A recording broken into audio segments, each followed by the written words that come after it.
धड़कनों में तेरे गीत है मिले हुए, क्या कहूँ कि शर्म से है लब सिले। बिस्मिल्लाहिर्रहमानिर्रहीम। अस्सलामुअलैकुम वरहमतुल्लाहि वबरकातुहू। जी नाज़रीन, अज का असी व्लॉग बनावांगे बॉलीवुड के अदाकार अमिताभ बच्चन और अदाकारा रेखा दी प्यार मुहब्बत की कहानी के मुतलक कि वो लव स्टोरी किस तरह सी जिहड़ी इंडियन मीडिया के बहुत हैडलाइन के नाल छपी तो उस दिन फिर की वाक़या हुंदा ते जिया बच्चन जिहड़ी आ इन्हां दी बीवी आके इन्हां दे नाल की सलूक करदी आ ते ये किदां लव स्टोरी शुरू हुई, इस दी पूरी तफसीलात मैं अज दी इस वीडियो दे विच तुहानूं दस्सांगा। उम्मीद है तुहानूं पसंद आएगी। लो जी, जे चैनल ते नवें हो तो चैनल को सबसक्राइब लाइक और शेयर ज़रूर कर देना। तुहाडीआं मुहब्बतां दा बड़ा शुक्रिया। अदाकार अमिताभ बच्चन जिहड़े ने इन्हां ने अदाकारा रेखा दे नाल अपनी शादी तो तकरीबन 4-5 साल बाद रेखा दे नाल प्यार मुहब्बत दीआं पींघां पाणियां शुरू कर लईआं। तकरीबन उदों उन्हां दे 2 बच्चे भी सी। सब तो पहला जिया बच्चन ने उन्होंने प्यार मुहब्बत दे नाल समझाया, उहदे जाके मिहनत की, उहदे पैर भी फड़े। उन्हें कहा कि मेरा घर तो बर्बाद ना कर, मेरे 2 बच्चे ने। ते जिया बच्चन ने रेखा नूं बहुत अच्छे तरीके नाल प्यार मुहब्बत दे नाल समझाया, लेकिन अदाकारा रेखा ने उन्हां दी गल नूं कोई अहमियत ना दी, कोई तवज्जो ना दी। ते फिर एक टाइम ऐसा भी आया जदों फिर फिल्म दे सैट ते जाके ते जो ड्रामा उत्थे फिर होया वो सारा तफसील ना दसदा। मैं पहला ये दसांगा कि सन 1969 दे विच एक फिल्म बनदी आ मुकद्दर का सिकंदर। उस फिल्म दे विच फिर अदाकारा रेखा और अमिताभ बच्चन दोनों के दरम्यान प्यार की कहानी शुरू हो जाती है। एक दूजे दे नाल प्यार दियां पींघां पाणियां शुरू कर दिंदे ने। ते जिस वेले जिया बच्चन वो भी अमिताभ बच्चन नूं चाहती हुंदी आ, वो नहीं चाहती कि रेखा जिहड़ी आ अमिताभ बच्चन के नज़दीक हुंदी जावे। उन्हें बड़ी कोशिश की। एक दफ़ा अदाकारा रेखा एक इंटरव्यू दे विच दसदियां ने कि जिस वेले फिल्म मुकद्दर का सिकंदर प्रोजेक्शन हाल दे विच उहदा ट्रायल हो रहा सी, ट्रायल के तौर पर देखी जा रही सी, ते उत्थे मैं भी सी, जिया बच्चन भी सी। ते मैं उत्थे जिया बच्चन नूं रोंदियां होइयां वेख्या, आला प्यार मुहब्बत आला एक सीन वेख्या ते जिया बच्चन दियां अखां दे विचों फिर आंसू आ गए, रोना शुरू करता उन्हें।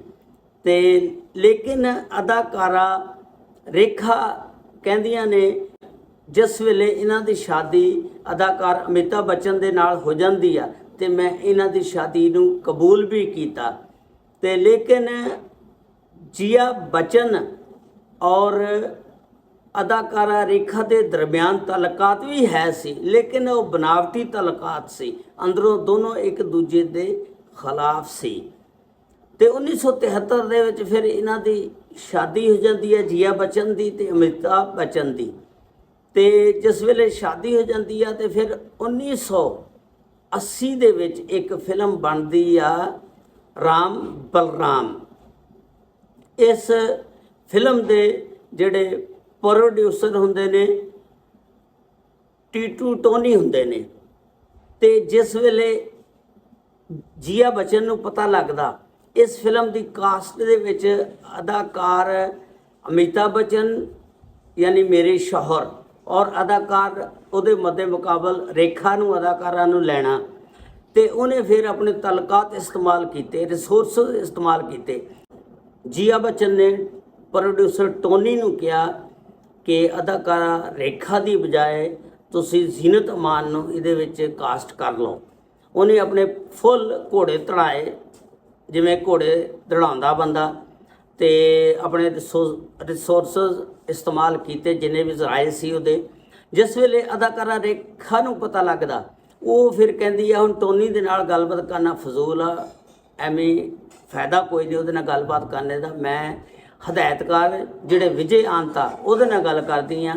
ਅਦਾਕਾਰਾ ਰੇਖਾ ਨੇ ਫਿਰ ਹਦਾਇਤਕਾਰ ਵਿਜੇ ਆਂਤ ਨਾਲ ਗੱਲ ਕੀਤੀ ਕਿ ਮੈਂ ਇਸ ਫਿਲਮ ਦੇ ਵਿੱਚ ਫ੍ਰੀ ਕੰਮ ਕਰਨ ਵਾਸਤੇ ਤਿਆਰ ਹਾਂ, ਬਿਲਾ ਮੁਆਵਜ਼ਾ, ਕੋਈ ਮੁਆਵਜ਼ਾ ਨਹੀਂ ਲਵਾਂਗੀ, ਤੁਸੀਂ ਮੈਨੂੰ ਕਾਸਟ ਕਰੋ।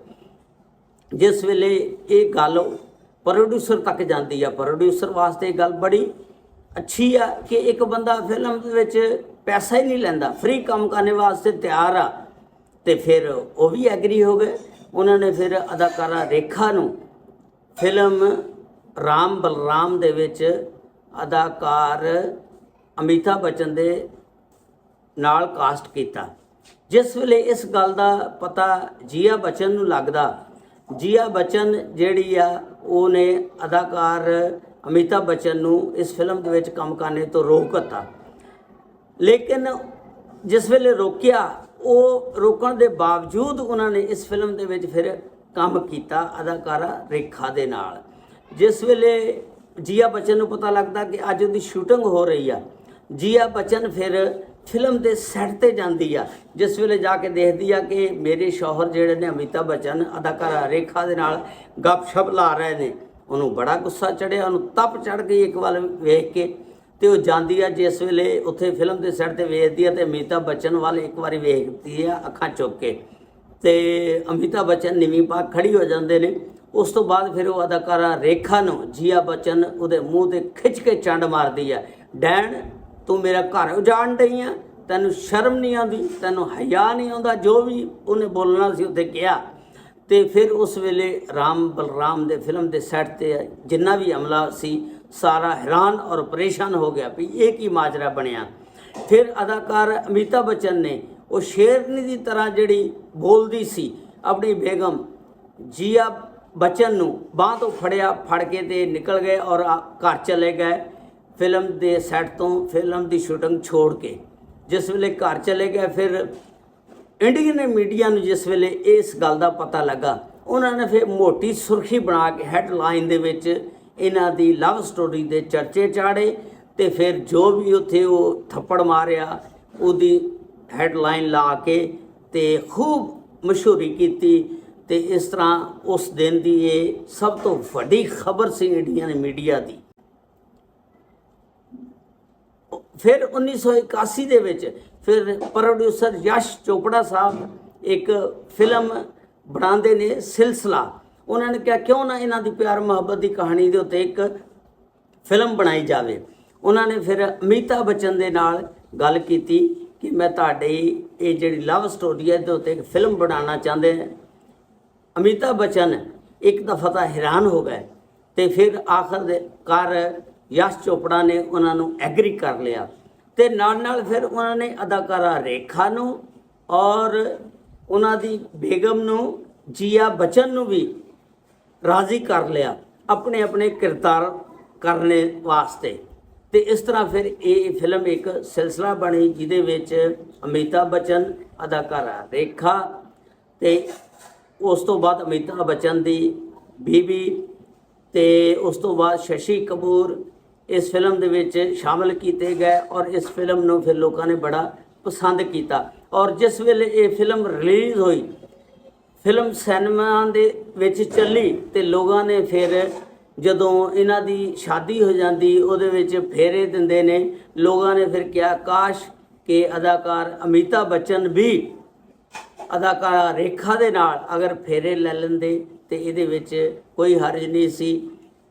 ਇਹ ਸਟੋਰੀ ਸੀ ਅੱਜ ਦੀ ਜਿਹੜੀ ਮੈਂ ਤੁਹਾਡੇ ਨਾਲ ਬਿਆਨ ਕੀਤੀ। ਉਮੀਦ ਹੈ ਤੁਹਾਨੂੰ ਪਸੰਦ ਆਈ ਹੋਏਗੀ। ਲਓ ਜੀ, ਜਾਂਦੇ ਕੋ ਅੱਛਾ ਜਿਹਾ ਕਮੈਂਟਸ ਕਰ ਦੇਣਾ, ਬੜੀ ਮਿਹਰਬਾਨੀ। अस्सलामु अलैकुम व रहमतुल्लाहि व बरकातुहू।